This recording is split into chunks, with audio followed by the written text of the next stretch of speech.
तर झालं असं की चिकन 65 खाऊन बरेच दिवस झालेले. मग आमचे साहेब म्हणाले, "छान असंच चिकन 65 कर" म्हणून चिकन आणून दिलं. तर आम्ही नेहमी चिकन 65 बनवताना मूनस्टारचा मसाला वापरतो आणि त्यानं खूप छान चिकन 65 होतं. चवसुद्धा खूप छान लागते.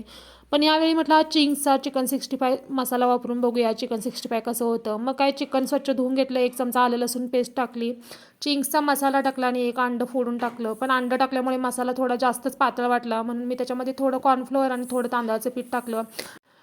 मग ह्याला 10 मिनिटं मुरण्यासाठी ठेवून दिलं आणि 10 मिनिटं झाल्यानंतर कडकडीत तेलामध्ये ह्याला छान असं तळून घेतलं. कढईला वगैरे अजिबात चिकटायला नाही, पण मूनस्टारच्या मसाल्याची जी 65ला चव येते ती ह्या मसाल्याला अजिबात आली नाही. शेवटी आमचे साहेब म्हणाले, "मी 65 मागितलं आणि तू चिकनची भजी करून दिलीस." तर असा हा आमचा छान असं चिकन 65 खायचा जो डाव होता तो पूर्णपणे फसला आणि आम्ही चिकनची भजी खाल्ली. तर असं आपल्या बाबतीत भरपूर वेळा होतं की नाही? तुमच्या बाबतीत सुद्धा होतं का? नक्की कळवा.